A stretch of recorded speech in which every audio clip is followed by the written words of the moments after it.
আসসালামু আলাইকুম। সবাইকে স্বাগত জানাচ্ছি শীতের পিঠাপুলির আজকের আয়োজনে। আজ তৈরি করব চিতই পিঠা।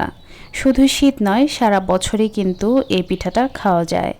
যে কোনো চালের গুঁড়া দিয়েই এমন ফুলকো চিতই পিঠা তৈরি করতে পারবেন। যারা চিতই পিঠা বানাতে ভয় পান, পিঠা ফুলে না বা পিঠার ভিতর ছিদ্র হয় না, তারা এই রেসিপি ফলো করলে সব সমস্যার সমাধান পেয়ে যাবেন। এই পিঠাটা চাইলে দুধেও ভেজাতে পারেন, আবার মাংস দিয়েও পরিবেশন করতে পারেন। তাহলে চলুন মূল রেসিপিতে।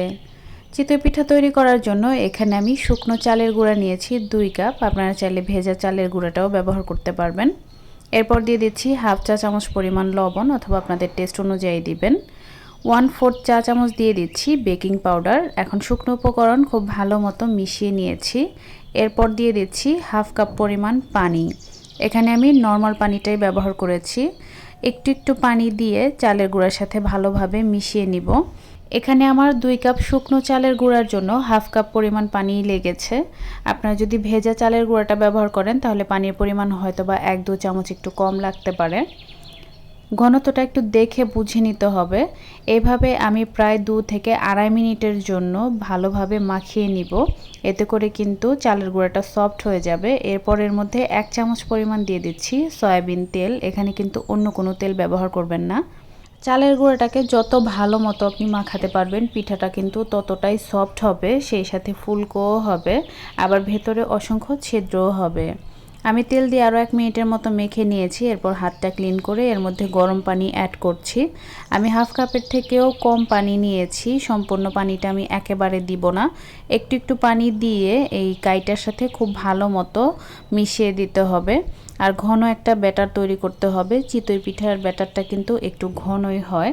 আপনাদেরকে একটু ভালোভাবে দেখে বুঝে নিতে হবে, কারণ সব কিছু হয়তো বলে বোঝানো সম্ভব না। আর আমার যতটুকু পানি লেগেছে আপনাদেরও ঠিক ততটা পানি লাগবে এমনটাও না, একটু কম বা বেশি লাগতে পারে। পারফেক্ট ফুলকো চিতই পিঠা তৈরি করার জন্য পারফেক্ট একটা ব্যাটার খুবই জরুরি। ব্যাটারটা যেন পাতলা না হয়ে যায় সেদিকে খেয়াল রাখবেন। পানিটা অতিরিক্ত দেয়া যাবে না। তার জন্য এভাবে একটু একটু করে পানি দিয়ে মেশাতে থাকবেন, একেবারে সম্পূর্ণ পানিটা দিবেন না। ঘনত্বটা বুঝে পানি অ্যাড করতে হবে। পারফেক্ট ব্যাটার হয়েছে কিনা কিভাবে বুঝবেন? এভাবে চামচটা নেড়ে উপরে ধরে রাখবেন। ব্যাটারটা সম্পূর্ণ পড়ে যাওয়ার পরেও কিন্তু চামচের গায়ে মোটা একটা আবরণ থাকবে। এখন আমি ভাজতে চলে যাব। তাওয়াটা আমি 20 মিনিটের মতো লো আঁচে গরম করে নিয়েছি। এভাবে উপর দিয়ে একটু পরিষ্কার করে দিচ্ছি।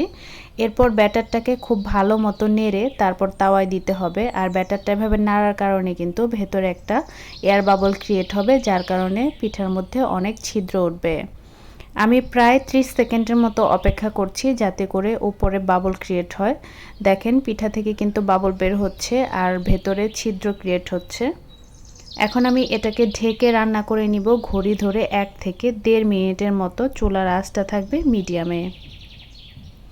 ঢাকনা তুলছি। পিঠাটা কেমন হয়েছে দেখে নিশ্চয়ই বুঝতে পারছেন কতটা ফুলেছে আর কতটা সফট, সেটাও কিন্তু বোঝা যাচ্ছে।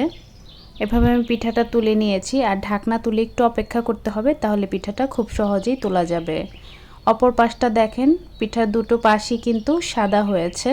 আমি আরও একটা পিঠা ভেজে আপনাদেরকে দেখাচ্ছি। এই পিঠাটার পেছন সাইডটাতে হালকা একটু লাল হয়েছে। আমার চুলায় একটা পাশে আগুন একটু বেশি ওঠে। অনেকেরই দেখা যায় এই সমস্যাটা থাকে।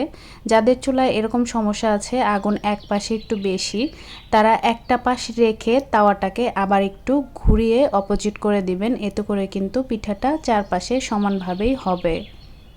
আমার এই চিতই পিঠাগুলো আমি মাংস দিয়ে খেয়েছিলাম, যার কারণে এভাবেই রেখেছি। আর আপনারা যদি দুধ চিতই তৈরি করেন তাহলে একটা ঢাকনাওয়ালা পাত্রে রাখবেন।